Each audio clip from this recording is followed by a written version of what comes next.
The discussion on what we were discussing yesterday. So if you remember, like yesterday we were discussing what are the singular vectors and singular values. So just to recapitulate, like given any matrix A, which is a real matrix of size m cross n, where like m need not be equal to n.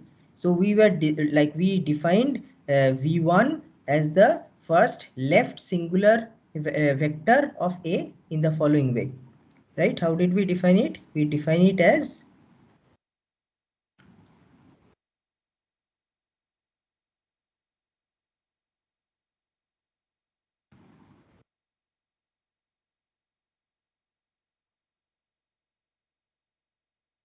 right this thing, so, with the constraint that the v will have to be an unitary vector.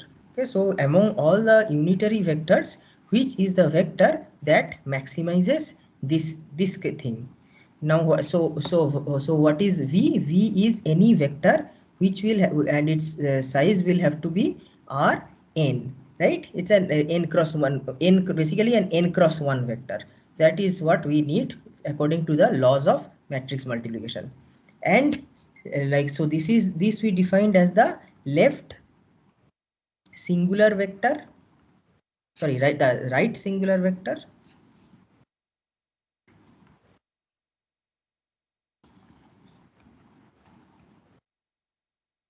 And similarly, corresponding to the right singular vector, I defined what is called as the first singular value of A, which is just defined in the same way. Instead of the argmax, this is just the max. That is, once this quantity is maximized, what is that maximum value? That is the what we call as the first singular value of the matrix A. And then we just proceeded like this, and we defined singular vectors like v1, v2, v3, etc. And we also at the same time we went on defining singular values like this: sigma 1a, sigma 2a. So for convenience, let us drop this a for the time being. That a should be understood. So let us just call this as sigma 1, sigma 2, sigma 3, etc. And yeah, and it can be and as it suggests, the way we have defined it, it should be clear that sigma 1 is largest, followed by sigma 2, followed by sigma 3, etc, etc. Why should this happen? Because sigma 1 is the maximum possible value which is achievable like this by maximizing this quantity over all unitary v's. That is sigma 1. Now when we are coming to sigma 2, we are still trying to maximize this same quantity only, but we have now put in an extra constraint. What's that extra constraint for sigma 2? The extra constraint is that v2 will have to be perpendicular to or orthogonal to v1. So in for both sigma 1 and sigma 2, we are trying to maximize the same thing. However, for in case of when we are looking for sigma 2, we are looking for we are searching over a limited space of v. In case of sigma 1, this v, like all unitary vectors we are looking at. In case of sigma 2, we are looking at only those v's which are unitary and which are also orthogonal to v1. So this will have to be so when we are searching for sigma 2, it will have to be a smaller set, and hence sigma 2 will have to be smaller than sigma 1. Right? By the same logic, sigma 3 will have to be smaller than sigma 2. Okay. So here is a as we move from v1, v2, v3, etc., we also the corresponding singular values also must keep on decreasing in magnitude. Okay. Now, and also note that these singular values have to be they cannot be negative. Why? Because the L2 norm, so the sigma, these value is basically the maximum of an L2 norm, and an L2 norm by definition is non-negative. it will have to be greater than or equal to 0. These singular values, so when we go on calculating the singular values like this, they can be like the minimum value they can reach is 0. They cannot go beyond 0. Okay, so these are the left singular vectors and these are the singular values, sorry, the right singular vectors. Now according to this, we had also defined what is the left singular vectors. So how did we define the left singular vectors? The left singular vectors were defined in more or less the similar way. U is equal, so U1 we defined as 1 by sigma 1 times A V1, right? Similarly, U2 we defined as 1 by sigma 2 A V2, etc., etc.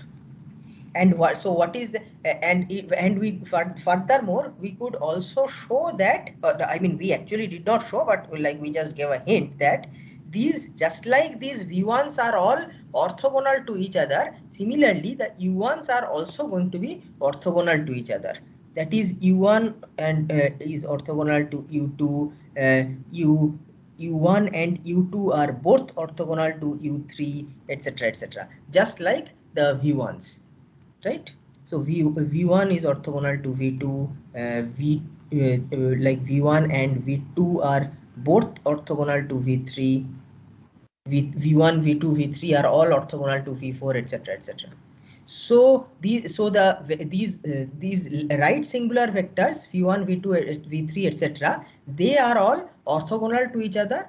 So I can just put them together in the form of a matrix like this, v1 v2 etc., right? So like this way, how well, like so if we all these vectors we can just pack together as the columns of a matrix and call this big matrix as V.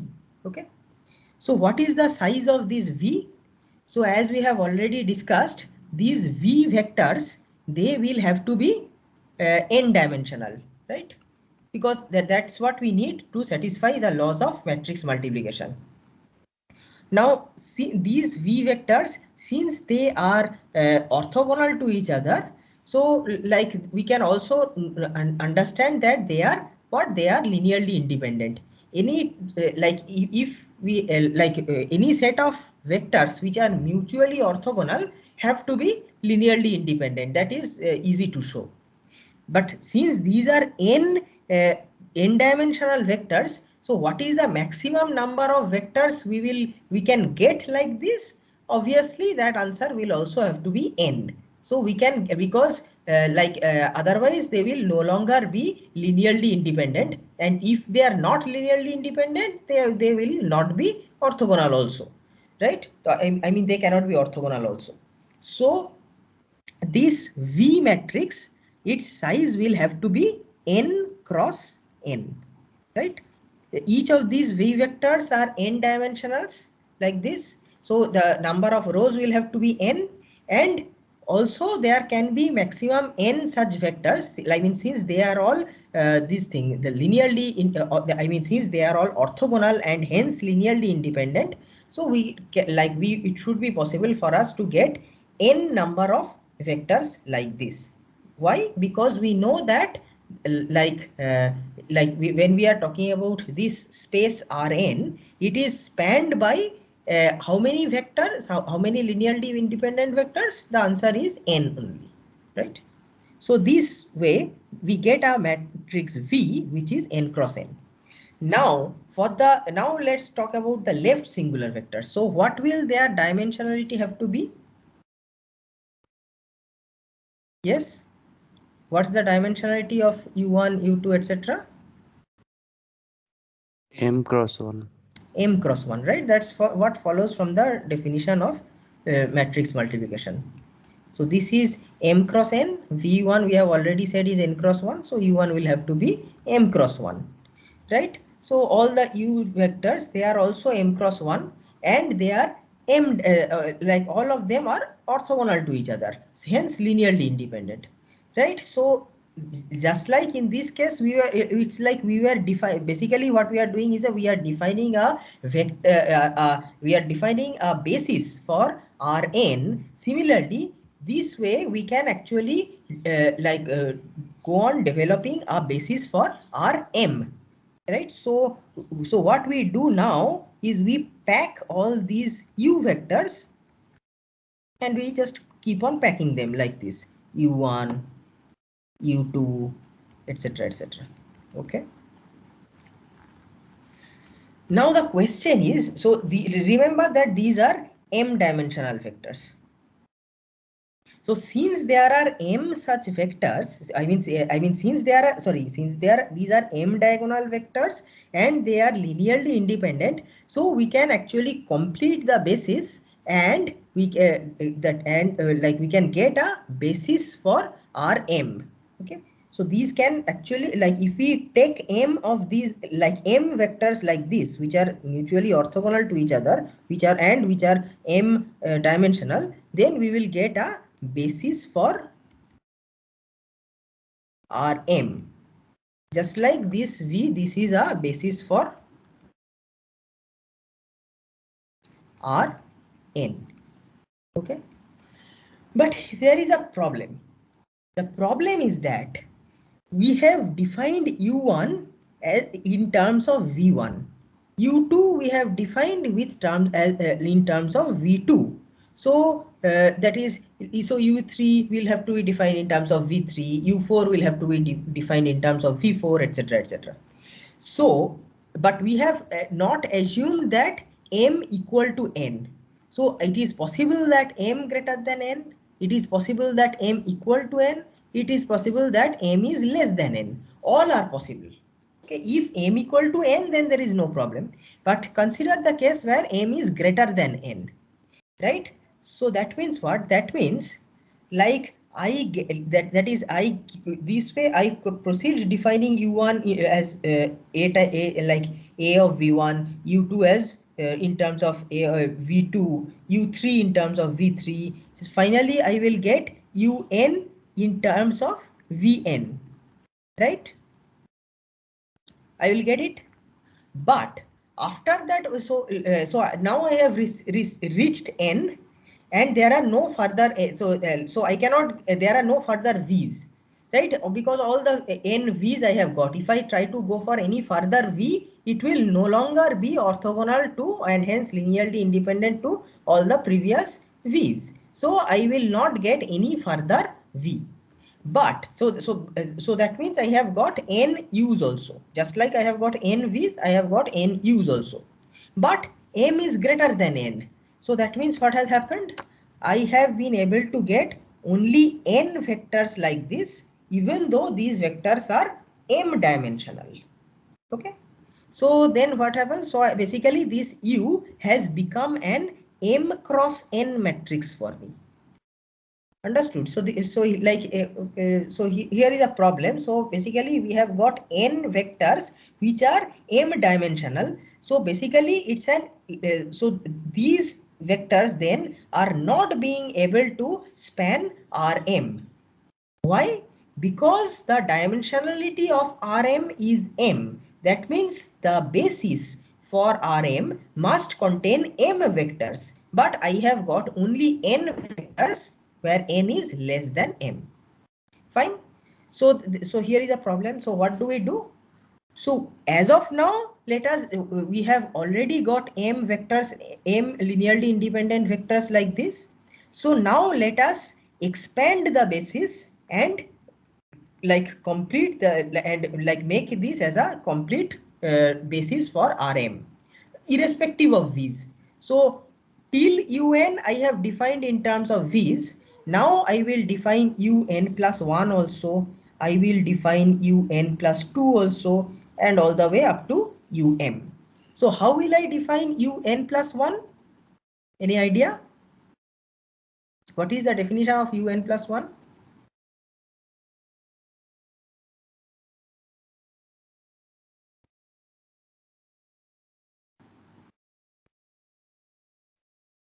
What is the minimum criteria which un plus 1? So suppose I have got u1, u2 up to un. Suppose these vectors I have got, they are linearly independent, and I want to so these are all linearly independent vectors, but what I want is a basis for Rm.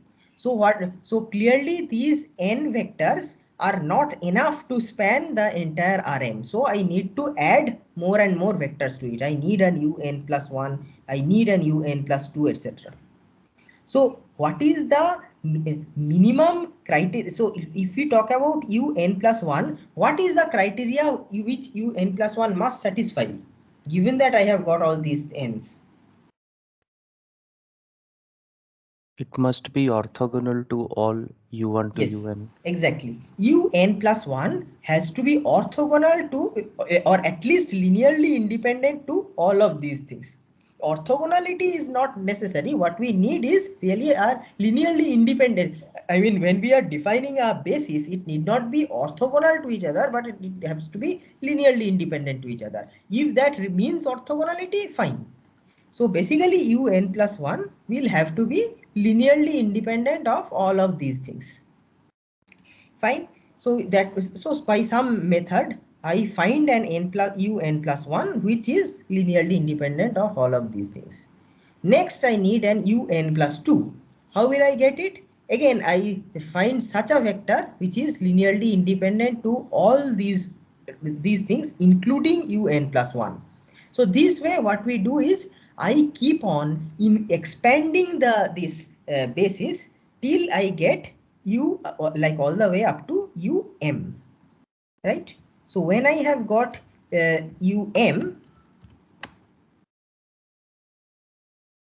my basis, like I have got a complete basis for Rm. Fine. Then what is the situation? So then I have got I have already got V, which is a basis for Rn, and now I have got U, which is a basis for Rm. This is the situation that arises where m is greater than n. Now comes to the situation where m is less than n. So if m is less than n, then what will happen? So then u1 I have defined in terms of v1, u2 I have defined in terms of v2. Similarly, all the way up to I will define in terms of vm. So far so good. Now what I will try to do, I will try to define um plus 1 in terms of vm plus 1. Okay, so I will try to define um plus 1 as in this way, 1 by sigma m plus 1 a v m plus 1, right? But now we will run into some kind of a trouble. Vm plus 1 there is no problem with, but what about um plus 1? Right, because because m is less than n and I have already obtained these m vectors which are all sorry, I have already obtained m vectors which are linearly independent. Now if I try to come up with um plus 1, then obviously this um plus 1 can no longer be linearly independent of the ones which we have already got, right? So it will have to be like that is either this so basically this will become a um plus 1, if it exists, has to be linearly dependent on these things, or I mean um plus 1 should be possible to express as a linear combinations of these things. Let me write this in a new slide.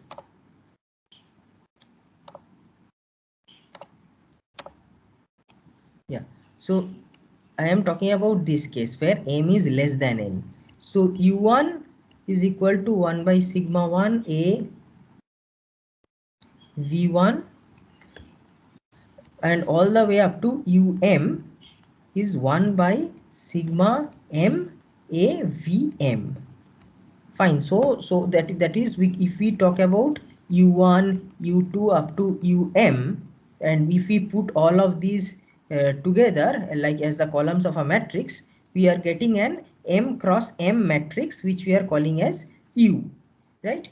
Now what has happened? Now now v is large, sorry, n is larger, so after this there is an m plus 1 also, so I will get I can define 1 by sigma m plus 1, and then I can define v m plus 1 as it. But clearly since m is less than n, so like this v m plus 1 cannot be linearly independent of all these things. Sorry, this u m plus 1 cannot be linearly independent of all the previous u's. So we have, so there is an, but according to the definition, this has to be linearly independent. I mean, this has to be orthogonal. Then there, so we are reaching some kind of a fallacy. According to construction, u m plus 1 must be orthogonal to all of these things. That is the way they have been constructed. But on the contrary, u m plus 1 lies in the span of u1, u2 up to um, right? So here is, so this is a bit of like these two statements seem to be contradicting each other. So what is the way out of this contradiction?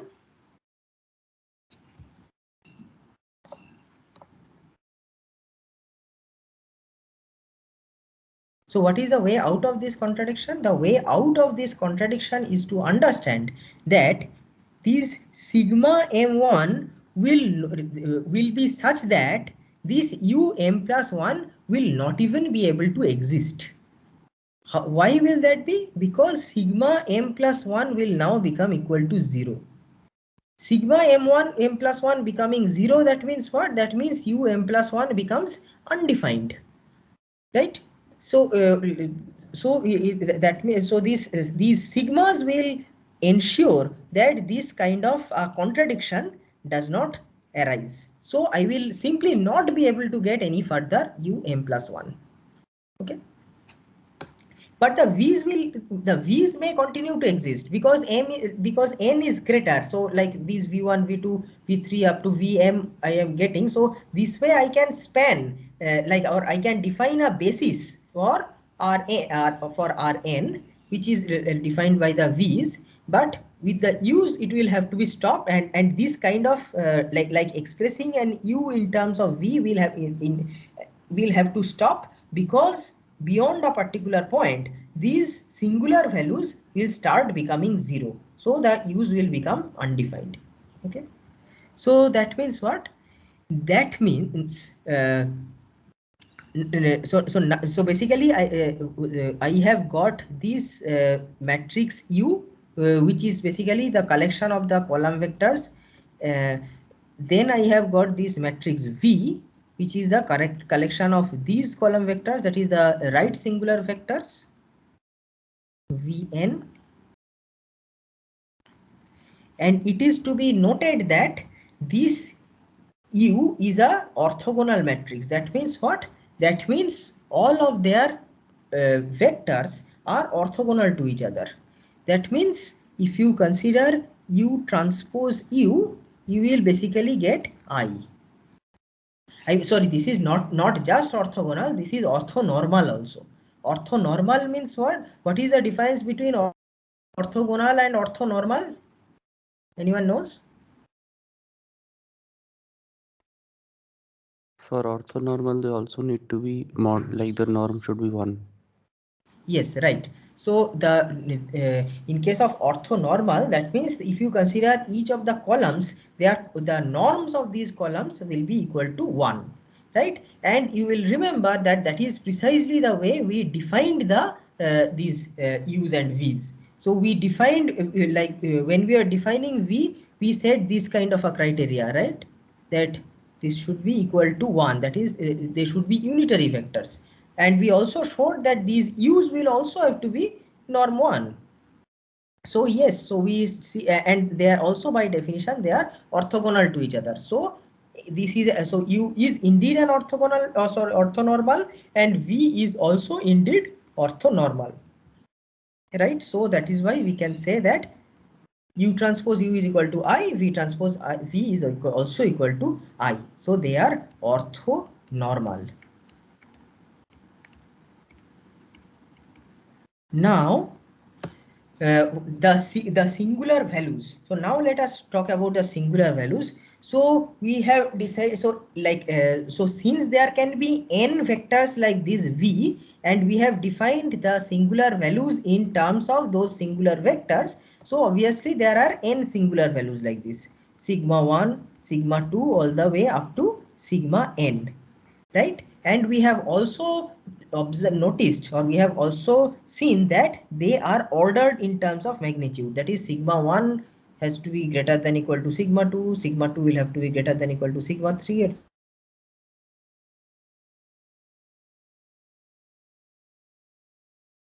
That is by corollary of definition.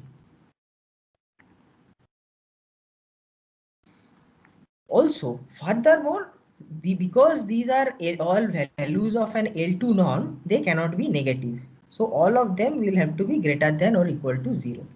Okay. But some of them, as we saw in this case, some of the singular values can become 0, especially if m is less than equal to m. Sorry, if m is less than equal to n, then only up to sigma m can be non-zero, and then beyond that the sigmas will all become 0. So now what we do is we define this matrix, matrix sigma and this capital sigma, and we pack all the sigmas, I mean the singular values, as the diagonal elements of this matrix.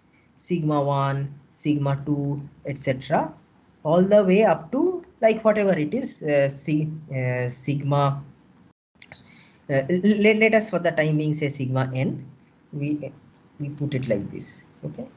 So then the question is, what is the dimensionality of this matrix? So and all the off diagonal elements here are 0.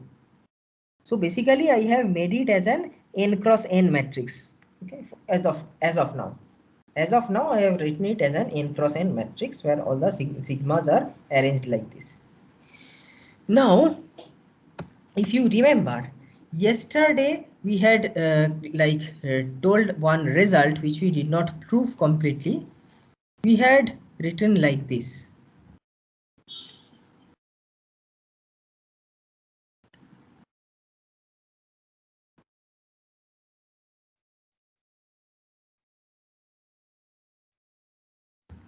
Right? This is what we had written, all the and we had I had left it as an exercise for you to prove it. Some steps we had shown yesterday, but we did not complete the proof. So you can see that this is a relation, that is the full matrix A, which is m cross n, can be written in this way. This sigma I is, so there are n of these singular vectors. So I am sorry, there are n singular singular vectors like this, and I can write it in this way.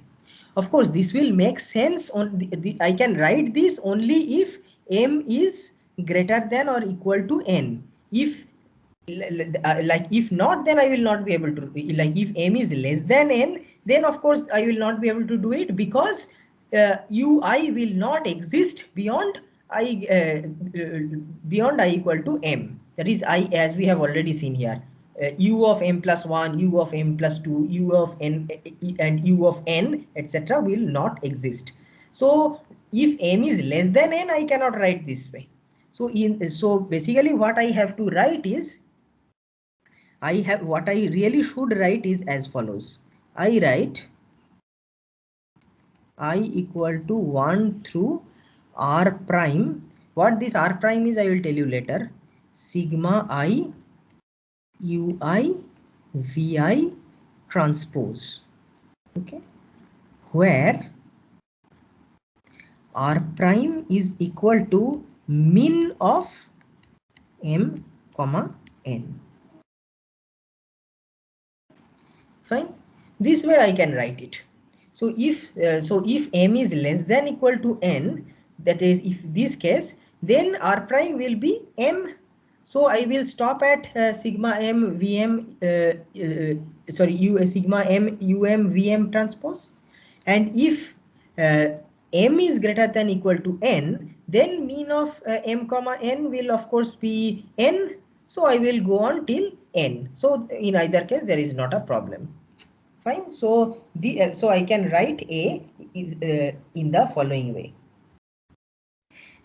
Now this now this notation I want to write in vector form, right? So here I have written this so like as you can see now, this is M cross N matrix, this is M cross 1, and Vi is n cross 1, but I have taken its transpose, so this is 1 cross n. So you can understand by the laws of matrix multiplication that this thing will have this will become an M cross n matrix, so A will be an M cross n matrix. So that's consistent. Now I want to, so what I have written in this way, I want to write in terms of the vectors u, v and sigma.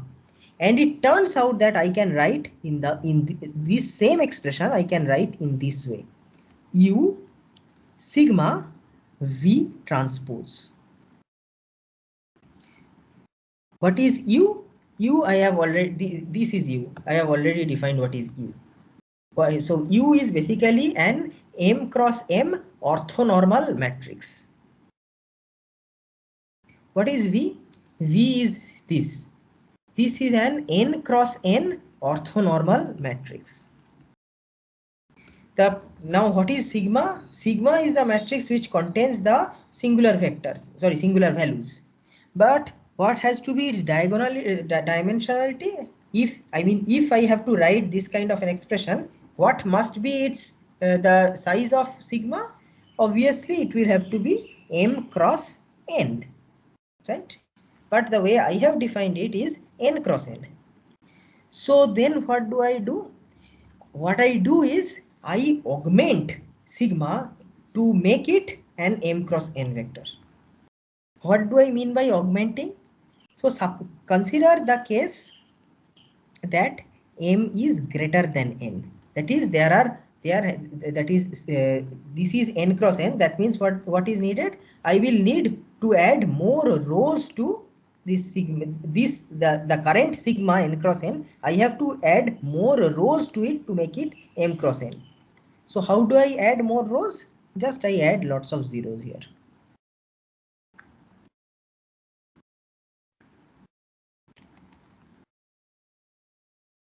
Fine. This is what sigma looks like in that case. Now consider the case if sigma is greater, if m is greater than n, and if m is less than n, then what happens? Then also I don't have a problem. I just add more columns, all of which are zeros. So sigma becomes like this: sigma 1, sigma 2 up to sigma n,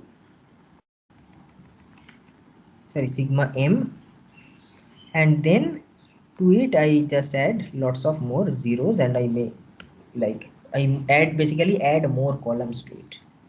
Fine. So what happens? So that way I have expressed A in this way.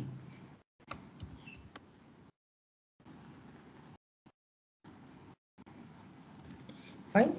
So this is known as the singular value decomposition of any matrix A. So it can so this is the standard matrix form of it. A is equal to U sigma V transpose, where U is an orthogonal matrix of size m cross m, V is an orthogonal normal matrix of size n cross n, and sigma is something like a diagonal matrix of size m cross n, where the diagonal elements are somewhat like this: sigma 1, sigma 2 up to up to sigma r prime. The way I defined r prime as r prime is equal to min of m comma n, and apart from that they are it is padded up with additional zeros to make it m cross n, right? So basically it's like sigma 1 is equal to sigma 1, sigma of 2 is equal to sigma 2, sigma 3 is equal to sigma 3, all the way up to sigma r prime is equal to sigma r prime. That those many sigmas are there. They are more than that cannot be there, and all other entries sigma ij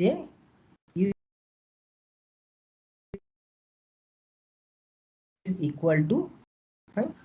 This is the way we define sigma, and this is just a different way of writing this thing. I equal to 1 through r prime, where ui vi transpose, right? This is called the singular value decomposition.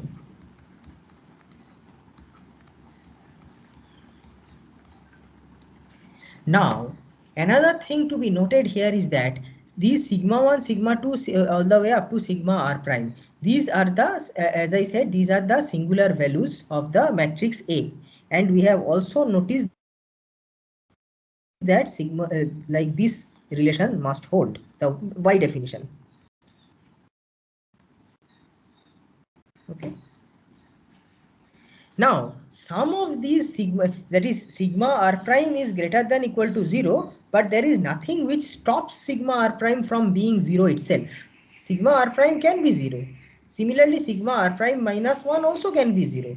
So it's possible that some of the singular values may be zeros. There is nothing which stops that from happening. So it may happen that sigma 1, sigma 2, all the way up to some sigma r, like these are non-zero. Okay, I mean they are strictly greater than 0, and the remaining sigma r plus 1, sigma r plus 2, all the way up to sigma r prime is equal to, they are equal, all equal to zeros. Okay, fine. So there is no contradiction in what we have said so far, in the sense that this uh, uh, that is r, what is r prime? R prime is minimum of m cross n. Yeah, so if m is if m is greater, then r prime will be n, and if n is greater, then r prime will be m. So like all the, so these are the singular values that are which are defined, but and they have to be, all of them will have to be non-negative, but it's possible that one or more of them will actually become zero. So these are the zero singular values, these are the non-zero singular values. So this r, what is r? R is the number of non-zero singular values.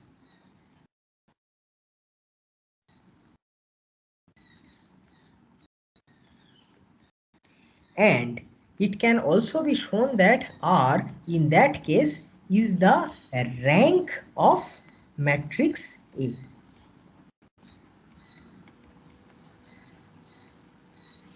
Okay. So, okay. So I have written A in this way, like as I have taken this summation over from I equal to 1 to r prime. But as I said, that some of these can be zero. That is, like some of the sigmas can be zero. That is, till r it's non-zero, and beyond r all the sigmas become zero. So since they are becoming zero beyond r, so instead of taking the summation over all the r prime, I can as well write it in the till r, because the rest of the things are only zeros. Is this clear, or is there any doubt?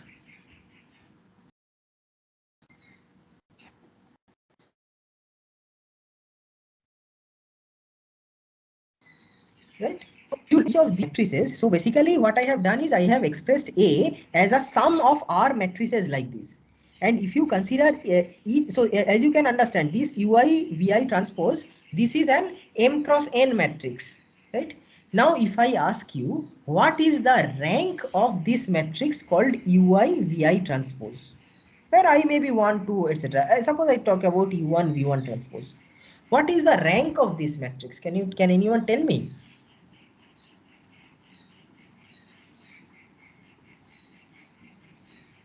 Yes, can anyone tell me what should be the rank of this matrix U1 V1 transpose? Remember that U1 is a M cross 1 vector, and V1 is a n cross 1 vector. So then what can be the rank of this U1 V1 transpose?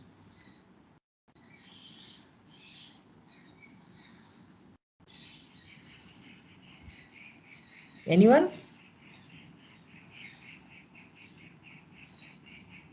So so I am making a statement, I am making a claim that this is rank 1. That means what? That means they're like each of its each of its columns can be expressed as the linear combination of one column. That is to say, I can express, so that is every column of a matrix I can express as something, some value multiplied by say v1, say u1, right? So this should be actually pretty straightforward for you to verify. I leave it as an exercise for you to verify that U1 V1 transpose is a rank 1 matrix. Similarly, U2 V2 transpose, U3 V3 transpose, all of these are rank 1 matrices. And what I have done is I have added up R matrices, each of which are rank 1. And now my claim is that the rank of matrix A is R, is nothing but R. Okay. Now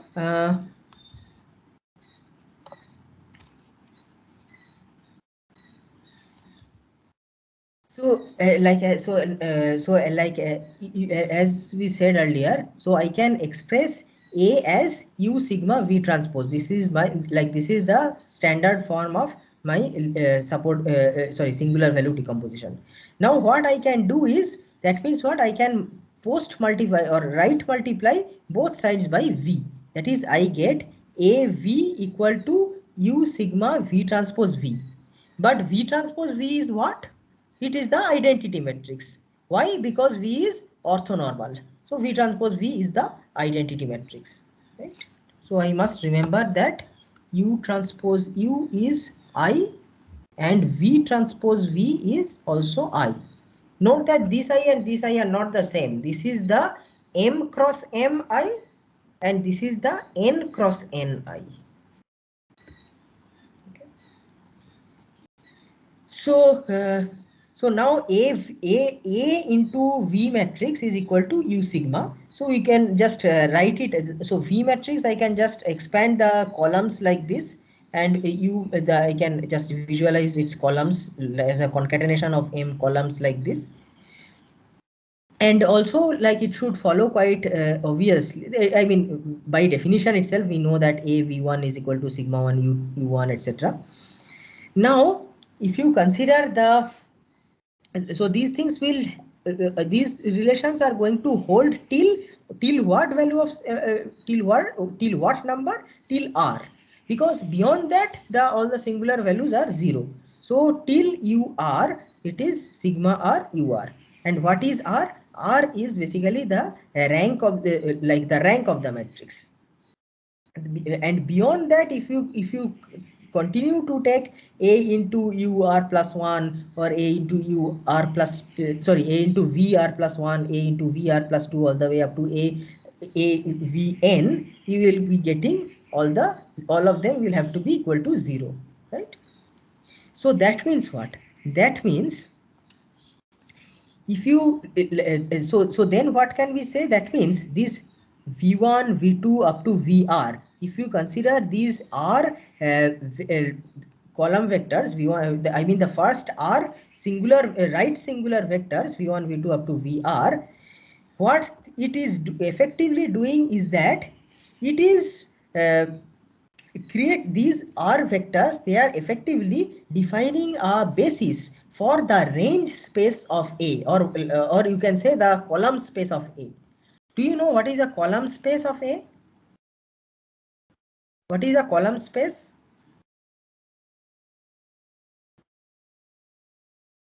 So the space spanned by all the columns of A. Right, the space spanned by all the columns of A. So so and do you know what is the range, and have you heard the terms of, say, range space, null space, etc.? You know what is range space and null space? Sir, we know null space but not range space. Okay, and what is null space? So null space is the set of vectors for which Ax is equals to 0. Right. So for those vectors, we basically the space spanned by those vectors for which AV equal to 0, and range space is basically is just like this thing. So if you have A, now consider all vectors of the form AV. Okay, where like A is of course like any belongs to R m cross n, and V belongs to has will be some n cross m1 vectors. Okay, so the space of all so obviously this will have to be an m cross 1 vector. So now but not all m cross 1 vectors may be possible to express in this way. So the space defined by the vectors of this form, that is called the range space of A. Okay, the range space of A. And now it is not hard to show that these vectors, these singular vectors a v1 v1 v2 v up to vr, these basically define like for you a range space of a basis for the range space of A, and that is nothing but it's equal to its rank. The size of the range space is just equal to the rank. The sorry, not the size, I mean the dimensionality of the range space, which is often denoted in this way. This is nothing but the rank of A.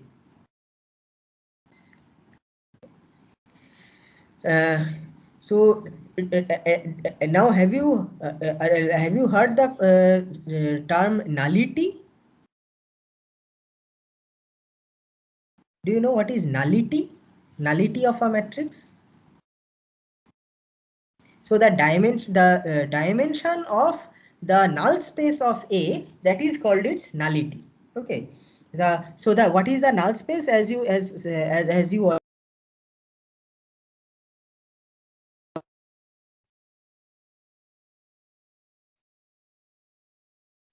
already know, the that space is called the null space of A, and it can be shown that the remaining singular vectors, that is up to like up to Vr, you are getting this way. So like the v1 v2 up to Vr, these can be used uh, as a basis for the range space of A, and its dimension is of course R, which is the rank of the matrix, and the rest of the things so but there are more V's also. I mean we have got up to Vr so far, but there are also Vr plus 1, Vr plus 2, etc. up to V of n, and it should be clear to you that A of Vr plus 1 should be equal to 0. Why? Because A of Vr plus 1 is nothing but sigma r plus 1 into ur plus 1, but sigma r plus 1 by definition is 0. I mean, I have defined R to be that number till which the sigmas are greater than 0. And from R plus 1 onwards, the sigmas are 0.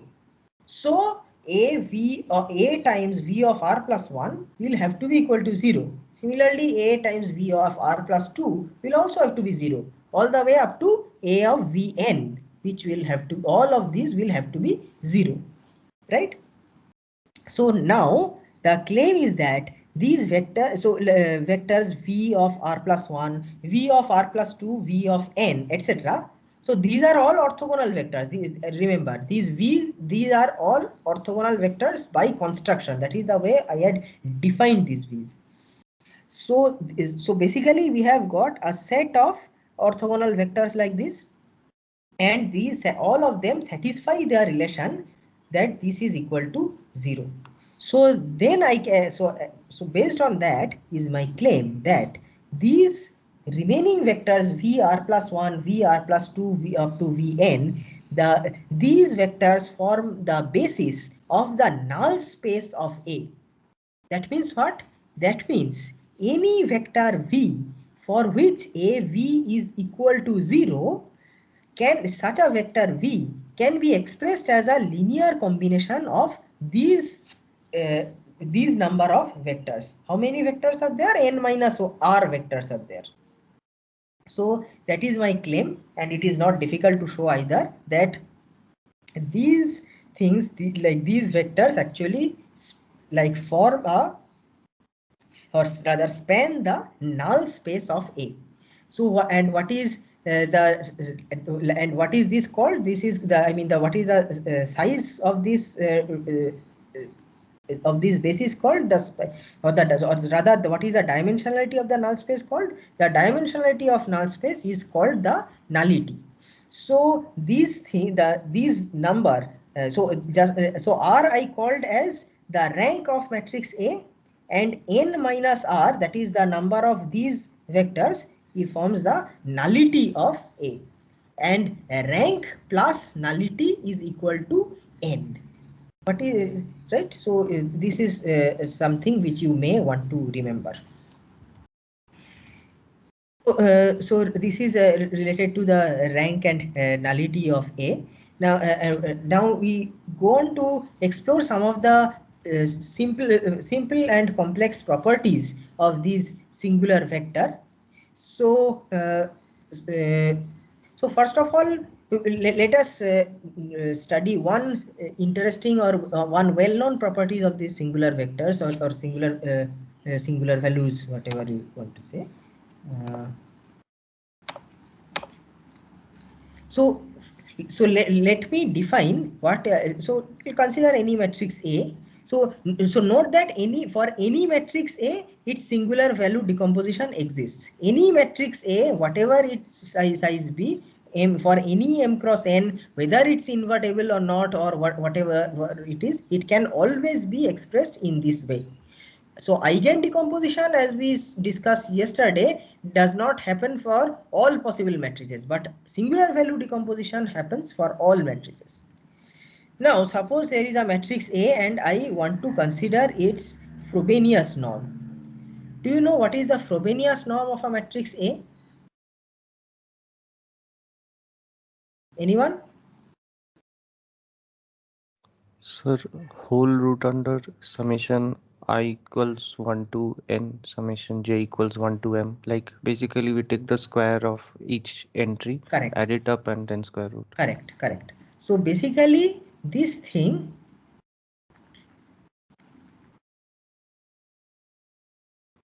right? So basically like as you said, we are taking the squares of all elements of the matrix, adding them up, and then taking the square root.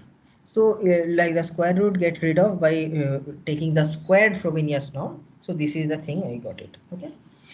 Now do you know of any other way in which I can express this thing?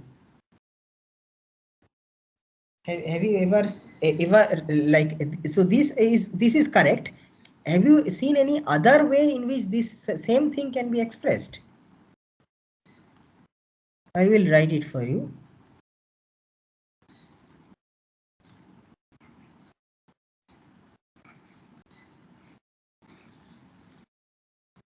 Trace of A transpose A. Okay. So what is A transpose A? Like, so A is in the matrix itself.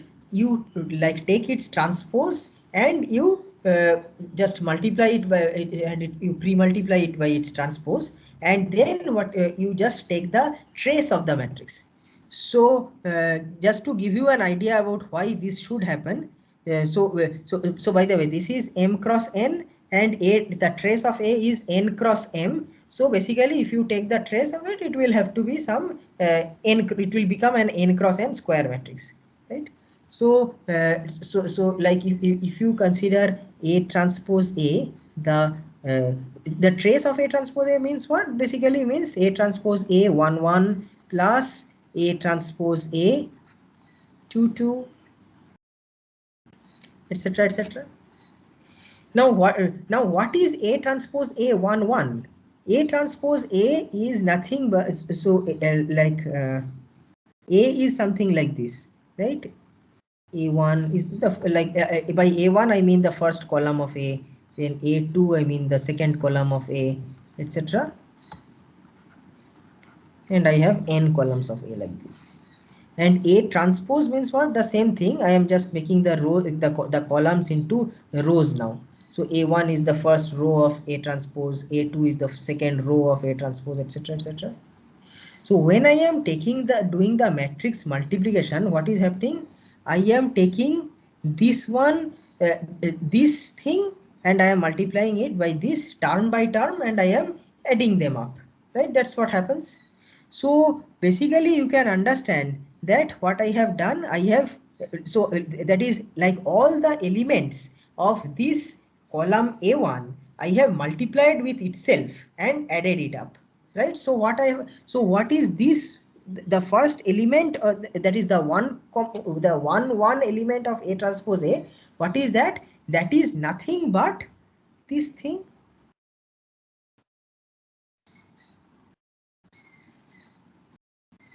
right? The first column of A, it like all the elements. Basically what I have done is I have taken the squared L2 norm of of A1 and placed it here. Similarly, this one is going to be, I am taking this A2 and this A2 and basically do the dot product of each other. Let me write this in the following way. This thing I can write as A1 transpose A1. Similarly, this one I can write as A2 transpose A2, etc., etc. So by the time I reach this the n comma n element of this A transpose A, what I have got? I have basically like this also can be written as an transpose an, right? And I have so these are basically all the diagonal elements of this A transpose A. Now what I am saying, the trace of A transpose A, and that, as you know, the trace of A transpose A is nothing but the sum of the diagonal elements. So the trace is nothing but I equal to 1 through n A1, sorry, AI transpose AI.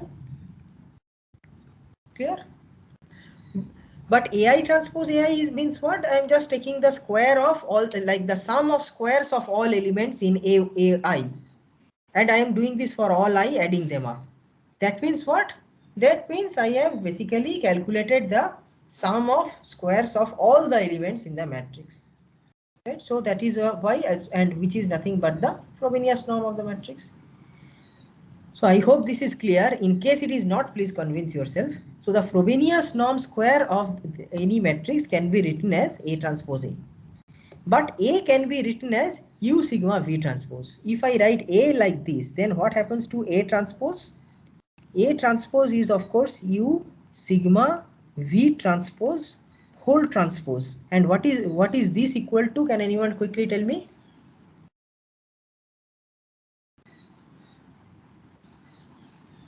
What is this equal to? What is the formula of AB whole transpose? Sir, that will whole be equal to V sigma U transpose. V sigma, Sigma U transpose. right, let us write it as sigma Sigma transpose transpose. U transpose, right? So A transpose A is nothing but, sorry, trace of A transpose A is nothing but trace of V sigma transpose U transpose U sigma V transpose. Okay, now we have come across sigma U transpose U.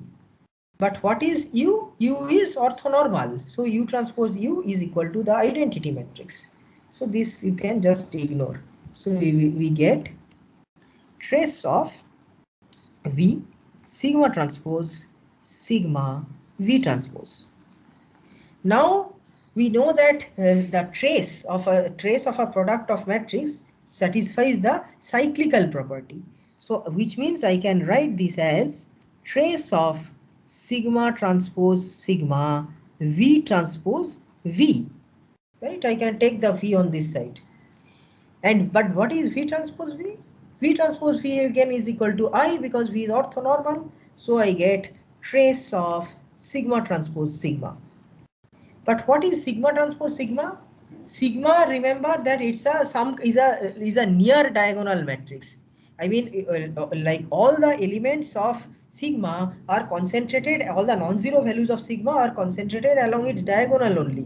The off diagonal elements of sigma are all zero. So with a little bit of insight, you can understand that the sigma transpose sigma is nothing but the square of the sum of the squares of the elements of sigma, which is nothing but the squared of the singular values, right? And how many singular values are there? I mean how many non-zero singular values are there? There are r of them. So that means what? That means the Frobenius norm, or the squared Frobenius norm of any matrix A is equal to the uh, we may say that it's equal to the sum of the squares of its singular values. Or if you want to put it in another way, you can call it as the L2 norm of the singular values, the squared L2 norm of the singular values. Okay, and if you want to remove the squares now, you can just take it as. So you can say that the Frobenius norm of A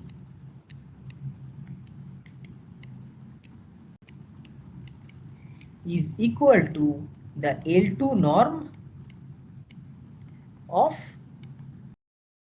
its singular values.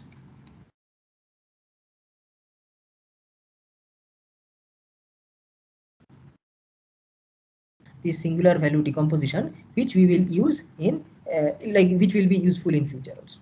Okay. So thank you. We'll end the class here. So tomorrow again we will discuss one concept of machine learning which uses this concept of singular value decomposition. Okay. Thank you.